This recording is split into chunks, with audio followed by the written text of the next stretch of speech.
नमस्कार दोस्तों, स्वागत है आपका हमारे चैनल पर। आज हम आपको ले चलते हैं भारत के सबसे दक्षिणी छोर पर बसे एक ऐसे पवित्र स्थान की यात्रा पर जहां समुद्र की लहरें माता की शक्ति में झूमती है। हम बात कर रहे हैं कन्याकुमारी शक्तिपीठ की, जिसे माता पार्वती के कन्या रूप का प्रतीक माना जाता है।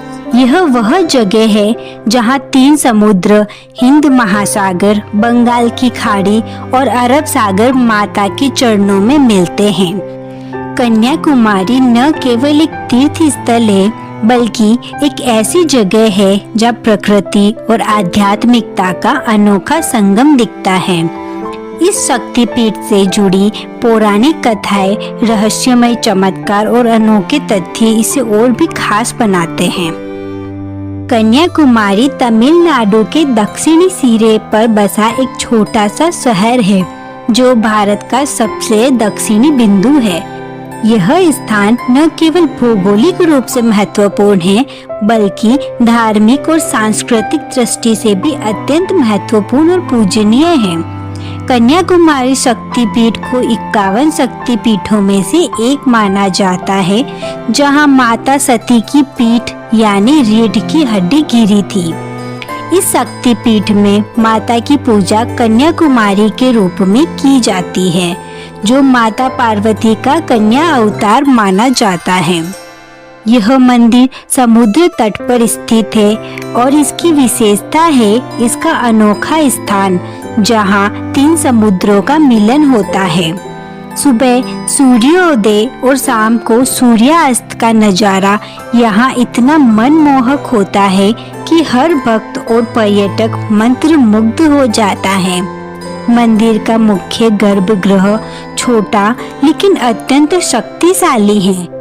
माता कन्याकुमारी की मूर्ति एक कन्या के रूप में स्थापित है, जो एक हाथ में माला और दूसरे हाथ में तलवार धारण किए हुए हैं। उनकी आंखों में करुणा और शक्ति का अद्भुत संयोजन दिखता है। मंदिर की वास्तुकला द्रविड़ शैली की है, जिसमें सादगी और भव्यता का मिश्रण है। मंदिर के पास ही विवेकानंद रॉक मेमोरियल और तिरुवल्लुवर की विशाल प्रतिमा पर्यटकों के लिए आकर्षण का केंद्र है। यह स्थान न केवल हिंदुओं के लिए बल्कि सभी धर्मों के लिए एक शांति और प्रेरणा का केंद्र है। कन्याकुमारी का एक और महत्वपूर्ण पहलू यह है कि यह माता पार्वती के कन्या रूप से जुड़ा है। माना जाता है कि माता पार्वती ने यहाँ तपस्या की थी ताकि भगवान शिव को पति के रूप में प्राप्त कर सके। इस तपस्या की कहानी ही मंदिर की सबसे प्रसिद्ध कथा है। कन्याकुमारी का उल्लेख कई पुराणों और ग्रंथों में मिलता है। स्कंद पुराण और देवी भागवत पुराण में इस स्थान को अत्यंत पवित्र बताया गया है। यह माना जाता है कि यहाँ दर्शन करने से मनुष्य के सभी पाप धुल जाते हैं और उसे मोक्ष की प्राप्ति होती है। कई युगों पहले जब धरती पर धर्म और अधर्म का संघर्ष अपने चरम पर था, तब कन्याकुमारी की इस पवित्र भूमि पर एक ऐसी घटना घटी जिसने इस स्थान को अमर कर दिया। यह कहानी है माता पार्वती के कन्या रूप और राक्षस बाणासुर के बीच हुए युद्ध की। कहा जाता है कि माता पार्वती ने भगवान शिव को पति के रूप में प्राप्त करने के लिए कन्याकुमारी के समुद्र तट पर कठोर तपस्या की। वह एक कन्या के रूप में इस स्थान पर आई और समुद्र की लहरों के बीच ध्यान मग्न हो गई। उनकी तपस्या इतनी प्रबल थी कि स्वर्ग लोक में भी देवता उनकी भक्ति से प्रभावित हो गए। लेकिन उनकी तपस्या को भंग करने के लिए राक्षस बाणासुर ने साजिश रची। बाणासुर एक शक्तिशाली राक्षस था, जिसे कई वरदानों के कारण कोई साधारण पुरुष या देवता पराजित नहीं कर सकता था। उसे एक वरदान प्राप्त था कि केवल एक कन्या ही उसका वध कर सकती है। बाणासुर को जब माता पार्वती की तपस्या की खबर मिली तो वह घमंड में चूर हो गया। उसने सोचा कि एक कन्या उसका क्या बिगाड़ सकती है। वह कन्याकुमारी पहुंचा और माता को अपनी शक्ति का प्रदर्शन करने लगा। उसने समुद्र को उत्तेजित किया, गांवों को नष्ट किया और लोगों को डराने लगा। माता ने उसकी हरकतों को देखा, लेकिन अपनी तपस्या में लीन रही।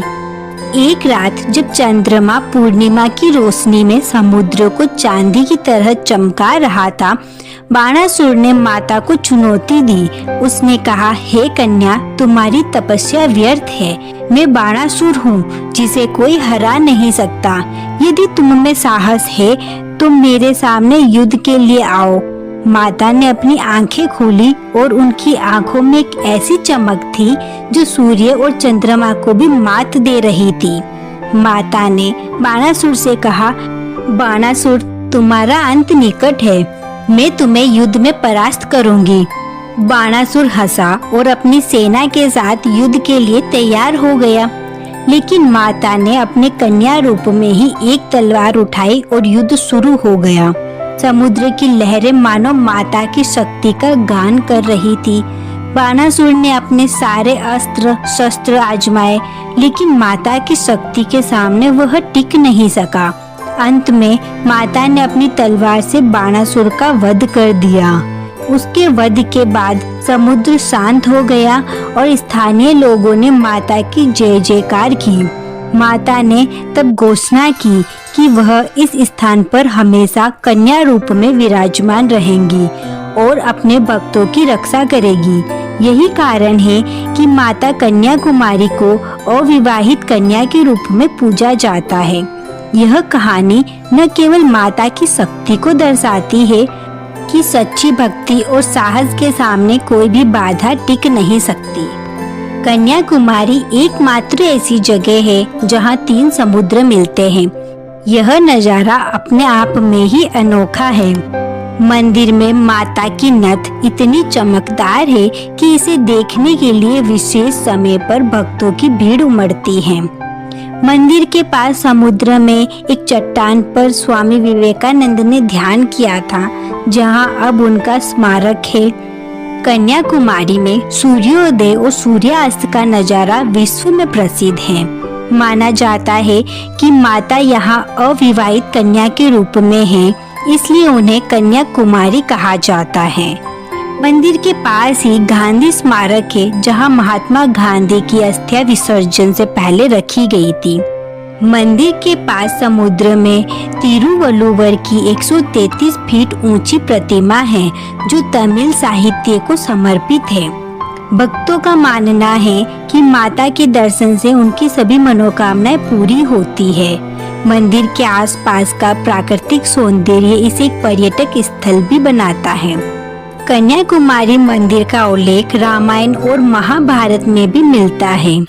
तो दोस्तों, कन्याकुमारी शक्तिपीठ न केवल एक धार्मिक स्थल है, बल्कि एक ऐसी जगह है जहां आप प्रकृति, संस्कृति और आध्यात्मिकता का एक अनोखा संगम देखते हैं। माता कन्याकुमारी की कथा हमें सिखाती है कि भक्ति और साहस से हर बाधा को पार किया जा सकता है। अगर आप कभी कन्याकुमारी जाए तो माता के दर्शन जरूर करें और समुद्र के किनारे बैठकर उस शांति को महसूस करें जो इस स्थान की विशेषता है। माता कन्याकुमारी आप सभी की मनोकामनाओं को पूरा करे। जय माता दी। Thank you. लाइक करो, सब्सक्राइब करो।